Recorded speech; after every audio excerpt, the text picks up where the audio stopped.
Welcome to गेजन success point. आज हम करेंगे 12th अकाउंटेंसी का चैप्टर 4 जिसका नाम है एडमिशन ऑफ ए पार्टनर। इस चैप्टर के अंदर हम पढ़ेंगे कि अगर पार्टनरशिप में कोई नया पार्टनर आ जाता है तो उसका इफेक्ट क्या होता है और नए पार्टनर के आने के बाद क्या क्या हमें कैलकुलेशन करनी पड़ेगी।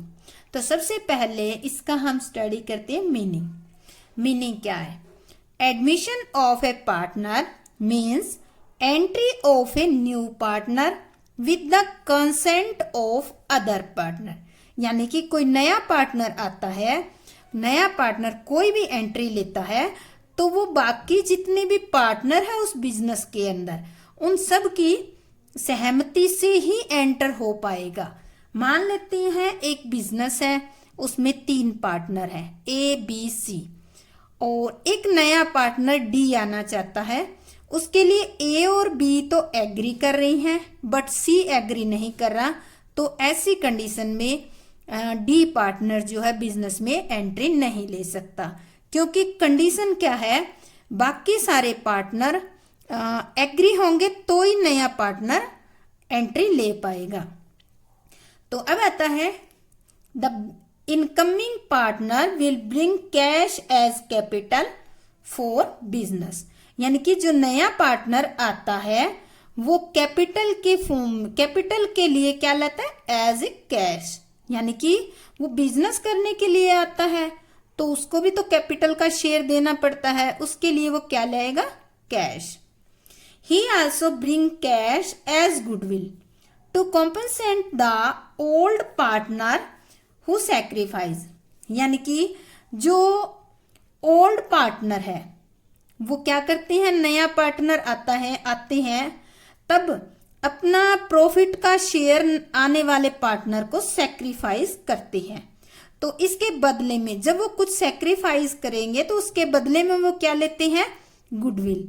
और वो कौन लेके देता है, जो नया आने वाला पार्टनर होता है, इनकमिंग पार्टनर होता है, वो लाता है कैश एज ए गुडविल और वो लाकर किसको देता है, जो पार्टनर सेक्रीफाइस करता है। यानी कि जो पार्टनर उसको अपना प्रॉफिट का शेयर देता है उसको दे देता है। इसके बाद आता है कि जो नया पार्टनर होता है उसके बिजनेस में किस कारण से जरूरत पड़ती है, कौन कौन से रीजन है। Need of a new partners into business due to some reason. यानी कि कुछ कारण होते हैं जिसकी वजह से फर्म महसूस करती है कि कोई नया पार्टनर इंक्लूड किया जाए। तो वो रीजन कौन कौन से हो सकते हैं। सबसे पहला, when more capital is needed for the expansion of the business. मान लेते हैं फर्म को एक्सपेंड करना है, विस्तार करना है, उसके लिए ज्यादा पूंजी की जरूरत है। तो जो पार्टनर पहले कंटिन्यूइंग पार्टनर या ओल्ड पार्टनर है, हो सकता है उनकी पूंजी एक्सपेंशन के लिए सफिशिएंट ना हो। इस कारण से इन ओल्ड पार्टनर को महसूस हुआ कि कोई अगर नया पार्टनर अगर एडमिट कर लेंगे तो वो कैपिटल लेके आएगा और उस कैपिटल से हम अपने बिजनेस को एक्सपेंड कर लेंगे। पहला रीजन ही हो सकता है। Second, when a competent and experienced person is needed for the efficient running of the business. कई बार क्या होता है, बिजनेस को चलाने के लिए एक बहुत ही योग्य और एक्सपीरियंस्ड व्यक्ति की जरूरत होती है। तो हो सकता है सेकंड रीजन ये महसूस हो रहा हो कि बिजनेस को चलाने के लिए ऐसे योग्य और एक्सपीरियंस व्यक्ति को इंक्लूड किया जाए जिससे बिजनेस जो है एफिशिएंटली रन कर सके। थर्ड है to increase the goodwill and reputation of the business by taking a reputed and renowned person into the partnership. Third ये भी कारण हो सकता है कि किसी भी रेपुटेड यानी कि प्रभावशाली और जो विख्यात व्यक्ति होता है, यानी कि रेपुटेड और रिनाउड व्यक्ति को बिजनेस के अंदर एज ए पार्टनर इंक्लूड करके बिजनेस की जो गुडविल है और बिजनेस की जो रेपुटेशन है मार्केट के अंदर, उनको इंक्रीज करने का कारण हो सकता है। फोर्थ आता है to encourage a capable employ by taking him into partnership. Fourth ये हो सकता है कि कोई जो हमारा कैपेबल एम्प्लॉय है उसको एनकरेज करने के लिए भी किसी व्यक्ति को पार्टनरशिप में इंक्लूड करना पड़ता है। हो सकता है ये कैपेबल एम्प्लॉय, इसको एनकरेज करने के लिए हो सकता है इस एम्प्लॉय को ही पार्टनरशिप बनाना, पार्टनरशिप में एज ए पार्टनर इंक्लूड करना पड़े। तो ये कुछ एक रीजन थे हमारे 4, जिसकी वजह से महसूस होता है कि पार्टनरशिप के अंदर कोई नया पार्टनर ऐड किया जाए। इसके बाद आता है जब नया पार्टनर आ जाता है तो देखो उसका बिजनेस पे कुछ इफेक्ट पड़ता है, और वो इफेक्ट क्या क्या है। Effect of admission of partner, यानी कि नया पार्टनर आने के बाद क्या क्या इफेक्ट पड़ेगा। सबसे पहले old partnership come to an end हो जाएगी, यानी कि जो आपकी पुरानी पार्टनरशिप है, पुराना जो एग्रीमेंट है वो क्या हो जाएगा, खत्म हो जाएगा। And new partnership come into existence, और अब नए पार्टनर के आने के बाद नया एग्रीमेंट बनेगा, वो नया एग्रीमेंट एग्जिस्ट रहेगा। इसको आप रिकंस्टिट्यूशन ऑफ पार्टनरशिप भी कह सकते हो। Second, new partner will going to following rights, यानी कि जो नया पार्टनर आएगा उसको क्या क्या अधिकार मिलेगा आने के बाद।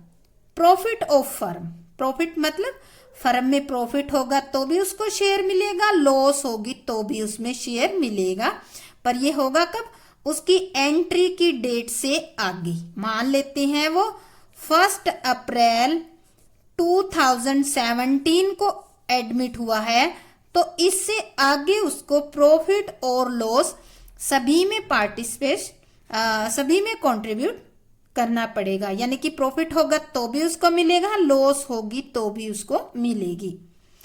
सेकंड राइट है assets and liability of firm after revalued, यानी कि जो फर्म की एसेट्स और लायबिलिटी है वो कब की, आफ्टर रिवैल्यूशन। ये आया है, नया पार्टनर आया है 1 अप्रैल 2017 को, इस तारीख को हमने फर्म की एसेट्स और लायबिलिटी को रीवैल्यूड किया था। तो इस तारीख से आगे जो रीवैल्यूड की हुई एसेट्स और लायबिलिटी है, अगर वो इंक्रीज होती है या डिक्रीज होती है तो इसमें इस नए पार्टनर को हिस्सा मिलेगा। Any other right according to partnership act 1932, अगर कोई और भी राइट है जो पार्टनरशिप एक्ट 1932 में दिए गए हैं उनके अकॉर्डिंग वो राइट भी मिलेंगे। The goodwill of the firm is valued, देखो जब नया पार्टनर आता है तो फर्म की गुडविल को वैल्यूड किया जाता है, मूल्यांकन किया जाता है। मूल्यांकन के मेथड आपने इससे पहले वाले चैप्टर में पढ़े थे, change in profit sharing ratio में, उसी मेथड से गुडविल को वैल्यूड किया जाता है। अब देखो गुडविल का वैल्यूएशन क्यों किया जाता है, क्या कारण है। Reason, to compensate the sacrificing partner by bringing the share of goodwill by new partner. तो देखो जो नया पार्टनर आता है वो क्या लेता है, प्रॉफिट का शेयर। प्रॉफिट का शेयर देता कौन है, सैक्रिफाई करने वाला, यानी कि जो पार्टनर ओल्ड पार्टनर है वो देता है।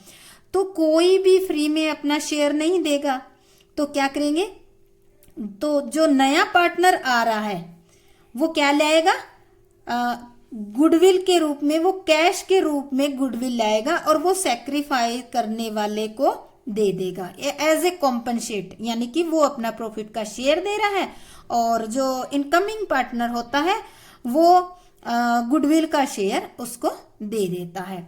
तो एक नए पार्टनर के एडमिशन के बाद इस तरह से इफेक्ट पड़ता है। इसके बाद आता है कि जब नया पार्टनर आता है तो हमें कुछ एडजस्टमेंट करनी पड़ती है, और ये एडजस्टमेंट हमारी 5 एडजस्टमेंट है, या हम कह सकते हैं कि इस चैप्टर के अंदर ये 5 पॉइंट है जिनको हमें डिटेल में करना है। तो सबसे पहली एडजस्टमेंट जो है हमारी calculation of new profit sharing ratio, यानी कि जब नया पार्टनर आ जाता है तो उसके बाद new profit sharing ratio calculate किया जाता है। Second, accounting treatment of goodwill, जो भी गुडविल है उसकी अकाउंटिंग ट्रीटमेंट करेंगे। Accounting treatment for revaluation of assets and liability, और नए पार्टनर के आने तक जो भी एसेट्स और लायबिलिटी उनकी अगर उनमें इंक्रीज हुआ है या डिक्रीज हुआ है तो ओल्ड पार्टनर अपने ओल्ड रेशियो में बांट लेते हैं, उसके बाद नए पार्टनर का भी इसमें हिस्सा हो जाता है। Fourth, accounting treatment of reserve and accumulated profit, जिस तारीख को ओल्ड पार्टनर आता है उस तारीख तक के जितने भी रिजर्व और एक्यूमुलेटेड प्रॉफिट है उन पर केवल ओल्ड पार्टनर का ही हक होता है, और वो इनको रिजर्व और एक्यूमुलेटेड प्रॉफिट या कोई लॉस है तो इसको ओल्ड रेशियो में डिवाइड कर लेते हैं। Adjustment of capital on the basis of new partner profit sharing ratio, इस पॉइंट के अंदर हम करेंगे कि जो नया पार्टनर जिस शेयर के लिए आ रहा है उस शेयर के अकॉर्डिंग ही फर्म की कैपिटल एडजस्ट की जाएगी। तो इसमें 5 पॉइंट है हमारे इस चैप्टर के अंदर, ये 5 टाइप की एडजस्टमेंट है। तो आपको बता दूं बच्चों, ये जो अलग अलग 5 पॉइंट है इनकी जो थ्योरी आएगी वो आप अलग अलग लिख लेना, या फिर इसमें क्वेश्चन आ जाता है कि साझेदार के प्रवेश के समय कौन कौन सी एडजस्टमेंट की जाती है, यानी कि at the time of new partner जो भी एडजस्टमेंट होती है उसका क्वेश्चन दे सकते हैं। तो ये 5 आपको इसमें करनी होगी। तो आज हम इसमें फर्स्ट जो हमारी है calculation of new profit sharing ratio, इसके 4 पार्ट है, उनमें से हम केवल 2 पार्ट आज हम इस लेक्चर के अंदर करेंगे। तो स्टार्ट करते हैं हम हमारा first point, calculation of new profit sharing ratio. पहली एडजस्टमेंट है हमारी। पहली एडजस्टमेंट में जब न्यू प्रॉफिट शेयरिंग रेशियो होता है तो इसका मीनिंग देखते हैं। When a new partner is admitted, जब नया पार्टनर आता है तो he acquire his share of profit from the old partner. जब भी कोई नया पार्टनर आएगा तो सीधी सी बात है वो ओल्ड पार्टनर से कुछ हिस्सा लेगा। इससे क्या होगा, this reduce the old partner share of profit, और इससे अगर कोई नया आने वाला पार्टनर ओल्ड पार्टनर से कुछ प्रॉफिट का शेयर लेगा तो ओल्ड पार्टनर का शेयर कम हो जाएगा। तब हमें क्या करनी पड़ेगी, hence the calculation of new profit sharing ratio become necessary। तब हमें ये जरूरी हो जाता है कि नया प्रॉफिट शेयरिंग रेशियो कैलकुलेट किया जाए। तो जब हम new profit sharing ratio calculate करते हैं तो हमारे सामने कुछ प्रॉब्लम आती है। कौन कौन सी? टाइप्स ऑफ प्रॉब्लम में arise for the calculation of new profit sharing ratio. 4 type की प्रॉब्लम आती है जिनको हम लेते हैं case 1। When only the ratio of the new partner is given in the question, then in the absence of any other agreement। यानी कि पहली प्रॉब्लम आती है कि जो आने वाला इनकमिंग पार्टनर है केवल उसका, यानी कि न्यू पार्टनर का केवल रेशियो ही दिया हो क्वेश्चन के अंदर और बाकी कोई एग्रीमेंट ना दी हो। मान लेते हैं जैसे ए और बी 2 पार्टनर है, सी आ रहा है 1/4 शेयर के लिए, केवल इतना ही दे रखा है और कुछ नहीं दे रखा, तो हमें कैलकुलेशन कैसे करनी है। It is presumed that the old partner will continue to share the remaining profit in the same ratio in which they were sharing before the admission of the new partner। तब ये माना जाता है, assume किया जाता है कि नए पार्टनर के आने के बाद जो ओल्ड पार्टनर है वो नए पार्टनर के आने से पहले जिस रेशो में प्रॉफिट शेयर बांटते थे उसी सेम रेशो के अंदर आगे वो अपना प्रॉफिट बांटेंगे। तो इसका हम एक क्वेश्चन करते हैं। ये हमारा है इलिस्ट्रेशन नंबर 1 और पेज नंबर आपको बता देती हूँ। ये है हमारा डीके गोयल की बुक का 4.4। तो इसमें पहला इलिस्ट्रेशन हमारा केस 1 के according, A B and C are partners in proportion of 3/6, 2/6 and 1/6। यानी कि 3 पार्टनर है ए बी और सी। उनका प्रॉफिट शेयरिंग रेशियो क्या है? 3:1। D was admitted in the firm as a new partner with 1/6 share। D को नया पार्टनर इंक्लूड किया है और वो कितने हिस्से के लिए आया है? 1/6 के लिए। Calculate the new profit sharing ratio of the partner. हमें क्या करना है? अभी नए पार्टनर के आने के बाद new profit sharing ratio calculate करना है, इंक्लूडिंग विद न्यू पार्टनर और ओल्ड पार्टनर, यानी कि तीनों की। तो अब हम देखते हैं कि हमारे ओल्ड पार्टनर पहले कितने थे? ए बी और सी। तो हम लेते हैं कि ये 3 ही थे फर्म के अंदर तो पहले, तो इनका रेशियो कितना था? हम लेते हैं कि फर्म का ratio, firms total share, firm का टोटल शेयर कितना था? 3/6 था ए का प्लस 2/6 बी का और 1/6 था सी का। तो इनको सोल्व करते हैं तो कितना आ गया इनका? 3 + 2 + 1 यानी कि 6/6। तो कितना आ गया? 1। यानी कि पूरी फर्म का 1 था जिसमें ये 3:1 के रेशो में बांट रहे थे। अब कौन आ रहा है? डी आ रहा है कितने शेयर के लिए? 1/6 के लिए। तो हम लिखते हैं शेयर गिवन टू डी। कितना दिया? 1/6। तो रिमेनिंग शेयर कितना बच गया? रिमेनिंग शेयर तो देखो पूरी फर्म का था 1, इसमें से 1/6 किसको दे दिया? डी को। तो रिमेनिंग शेयर बच गया 5/6। अब आता है देखो ये जो 5/6 है ये किसका है? ये शेयर है ए बी और सी का, क्योंकि इतना ही बचा है। पहले कितना था उनके पास? पूरा था। अब बचा है 5/6, वो किसका है? ए बी सी का। अब क्वेश्चन में इस बारे में कुछ नहीं कह रखा कि इस शेयर को ए और बी का कितना होगा। अगर कुछ नहीं कह रखा तो ये 5/6 जो है इनके ओल्ड रेशियो 3:1 में ही रहेगा। तो अब हम लेते हैं इनका ए का शेयर। सबसे पहले एज शेयर, ए का शेयर हमारा कितना था? 3/6।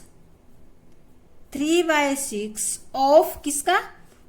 5/6 का। तो हमारा आ जाएगा, ये कट जाएगा 2 से, तो ये आ गया हमारा 5/12। अब आता है बी का share. B share,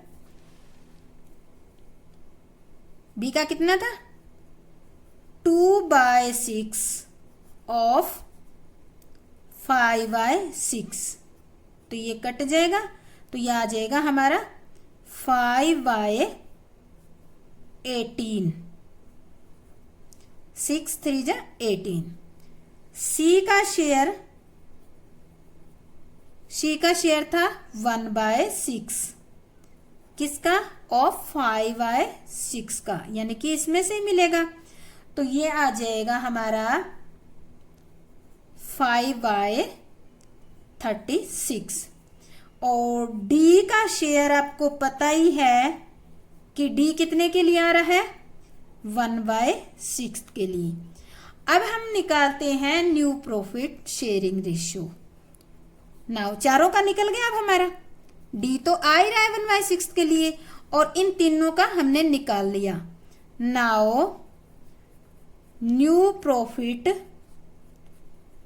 sharing ratio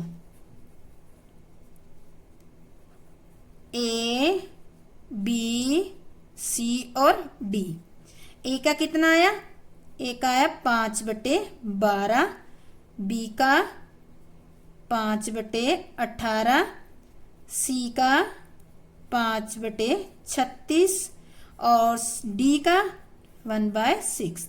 तो अब इन सबका एलसीएम निकालते हैं, तो एलसीएम आ जाता है इसका 36। अब हम इसका लेते हैं, तो ये आएगा 3/5 जा 15। इसका आ जाएगा 10 बी का, और सी का 5, और इसका आ जाएगा डी का हमारा आ जाएगा 6 6 जा और 6 1 जा, तो हमारा न्यू रेशियो आ जाएगा 15 10 5 और 6। तो अब हमारा आ गया ए, बी, सी और डी का न्यू रेशियो। इनको ये कटेगा तो नहीं, क्योंकि यहाँ पे 6 है और यहाँ पे 5 है, नहीं कटेगा, तो न्यू रेशियो इनका आ गया 15 10 5 और 6। ये इनका न्यू रेशियो आ जाएगा। तो इस तरह से इस क्वेश्चन में ये नहीं कह रखा कि ये जो शेयर है किसमें बटेगा। अगर कुछ नहीं कह रखा हो तो ये जो रिमेनिंग शेयर होता है वो ओल्ड रेशियो में ही डिवाइड कर लिया जाता है। अगर रिमेनिंग शेयर का कुछ नहीं कहा तो ओल्ड रेशियो जो हमारा 3:1 है उसमें डिवाइड कर लिया जाता है। ये था हमारा केस 1। सेकेंड हमारा आता है केस 2। केस 2 में क्या दे रखा है? क्या रखा है? When new partners purchase his share of profit from the old partner equally। कह रहा है कि जो नया आने वाला पार्टनर है वो ओल्ड पार्टनर से बराबर बराबर लेता है। अब बराबर बराबर जो जितने के लिए आएगा वह उतने का आधा एक पार्टनर से लेगा, आधा दूसरे से लेगा, यानी कि बराबर बराबर लेगा। तो कोई इलिस्ट्रेशन करते हैं। इसका इलिस्ट्रेशन नंबर है 2, पेज नंबर है आपका 4.3 डीके गोयल की book. Ram and Shyam are partners sharing profit and losses in the ratio of 7/12 5/12। They admit Gopi as a new partner for 1/6 share. देखो राम और श्याम दो पार्टनर हैं, उनका रेशियो 7/5 का है। गोपी को नया पार्टनर बनाया है और वो कितने शेयर के लिए आई है? 1/6 के लिए। Which he acquires equally from Ram and Shyam. ये जो है हिस्सा इसका आधा वो राम से लेती है और आधा वो श्याम से लेती है। Calculate the new profit sharing ratio of the partner.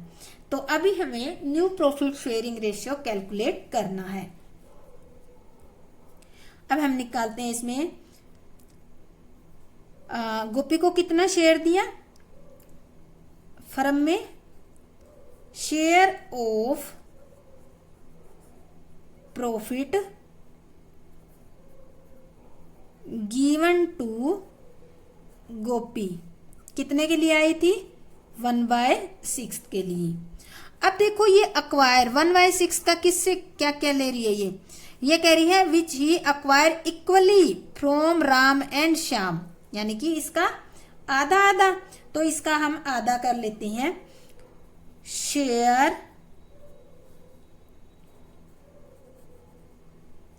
acquired by Gopi from Ram से कितना लेगी ये 1/2 ऑफ 1/6, यानी कि ये ऑफ का निशान जहां आ जाता है वहां आपको मल्टीप्लाई करना है। तो ये 1/12 हिस्सा जो है राम से लेगी। ठीक है, share acquired by Gopi from Shyam, Shyam से भी कितना लेगी, सेम आधा आधा है, यहां मैं मल्टीप्लाई का चिन्ह लगा देती हूं। श्याम से भी 1/12 लेगी। अब राम का न्यू शेयर निकालते हैं, Ram new share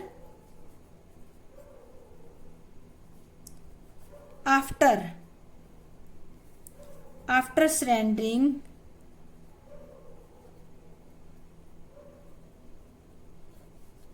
1/12 in favour of गोपी।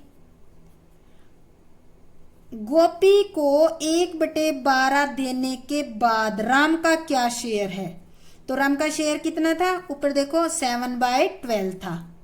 ठीक है, इसमें से गोपी को कितना दे दिया 1/12 हमने निकाला है, 1/12 दे दिया। तो अब इसका कितना बचा, एलसीएम लेंगे तो यहाँ 12 ही आएगा, 7 - 1 तो 6/12 आ गया राम का। सेम श्याम का new share after surrendering 1/12 in favour of Gopi. तो श्याम का कितना था ओल्ड शेयर 5/12, इसने भी 1/12 दे दिया, तो इसका कितना बच गया, इसका बच गया 4/12। तो इस तरह से इनका शेयर बच गया।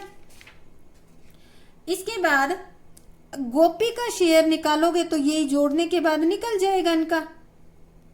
तो अब इनका न्यू शेयर निकालते हैं हम,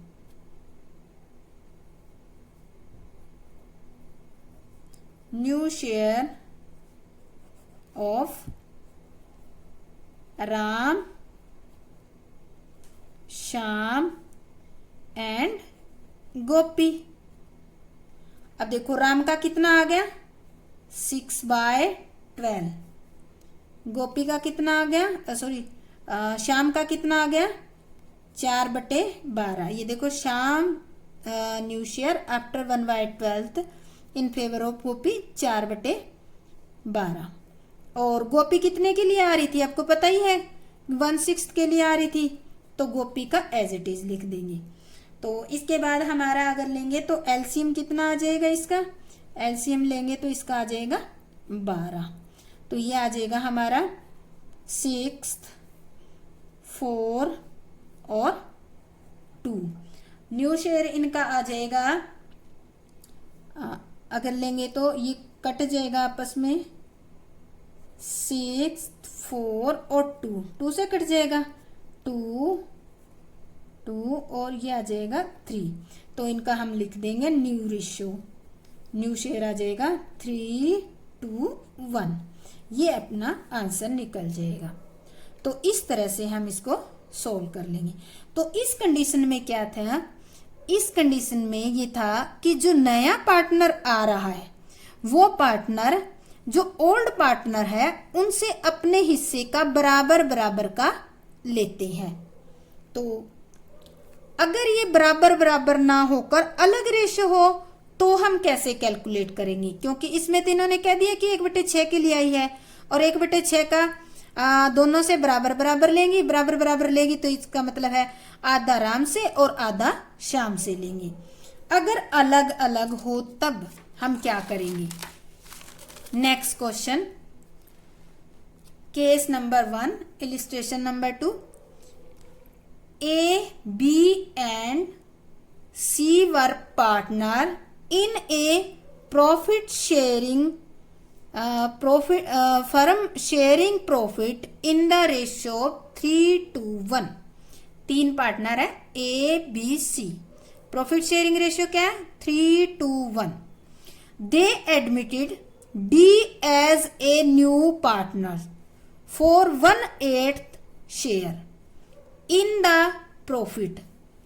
कह रहे हैं डी जो आ रहा है वो 1/8 हिस्से के लिए आ रहा है।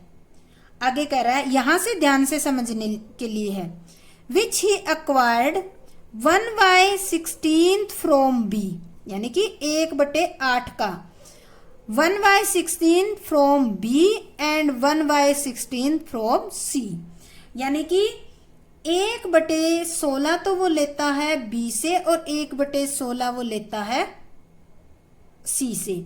अब देखो पार्टनर तो 3 थे ना, ए बी एंड सी 3 थे, पर जो आने वाला पार्टनर है डी वो किस किस से ले रहा है, वो केवल बी और सी से ले रहा है और 1/16 ले रहा है। Calculate the new profit sharing ratio of A B and C. तो नया प्रॉफिट शेयरिंग रेशियो कैसे कैलकुलेट करेंगे।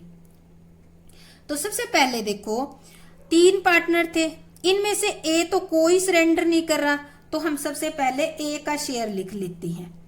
ए का तो ओल्ड शेयर है वही न्यू रहेगा, एज न्यू शेयर कितना था हमारा 3/6, यानी कि ए तो कोई सरेंडर नहीं कर रहा और जो आने वाला है वो ए से नहीं ले रहा, तो ए का अनचेंज रहेगा, ए का उतना ही रहेगा 3/6। अब आता है बी का न्यू शेयर निकालते हैं, यहां निकाल लेते हैं बीज न्यू शेयर। अब बी का कितना है, देखो बी का शेयर दे रखा है 2/6, 3:1 2/6 आ गया। बी ने यहां देखो ही एक्वायर 1/16 फ्रॉम बी ने कितना दे दिया सी को, बी ने डी को कितना दे दिया 1/16, तो 1/16 इसने सैक्रिफाइस कर दिया। तो ये आ जाएगा हमारा,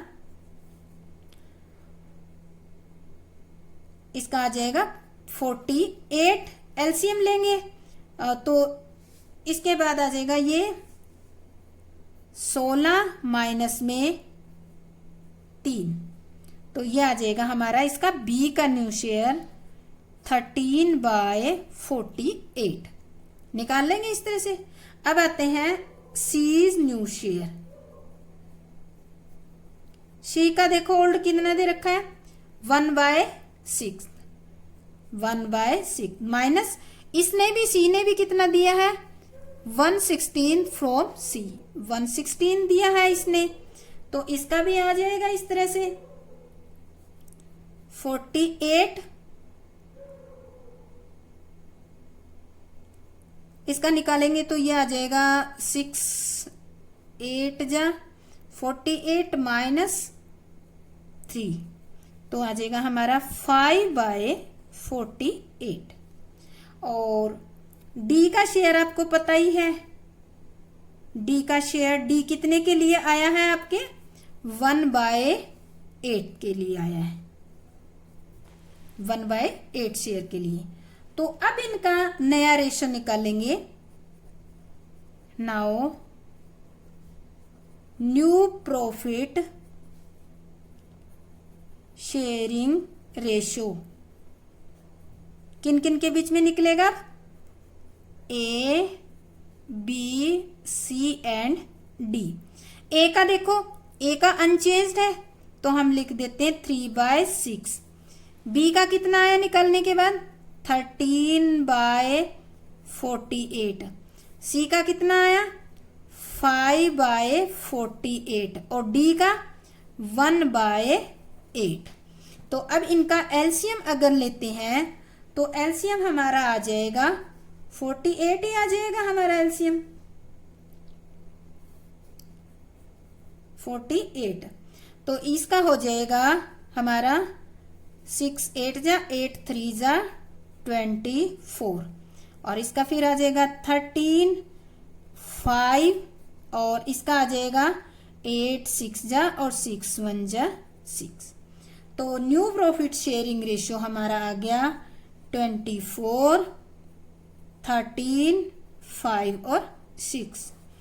तो अगर क्वेश्चन में आपको ये दे रखा है कि नया पार्टनर आ रहा है किसी पर्टिकुलर रेशियो के लिए और उस रेशियो का वो अलग अलग पार्टनर से शेयर डिसाइड करके लेता है, तो हम सवाल किस तरह से करें। देखो इससे पहले वाले क्वेश्चन में क्या था, इक्वली लिख रखा था। अब देखो है तो इक्वली, पर इन्होंने प्रपोर्शन दे दिया कि 1/16 1/16। इसका कुछ अलग रेशियो भी हो सकता था। अगर अलग होगा तो हम यहाँ जो दे रखा होगा वो ही रखकर हम कैलकुलेट कर लेंगे। तो ये हमने जो हमारा new profit sharing ratio calculate करना था, इसके हमने 2 ही केस किए हैं। तो अगर आपको ये अच्छा लगा, समझ आया है, तो लाइक शेयर और सब्सक्राइब जरूर करना। जय हिंद, जय भारत।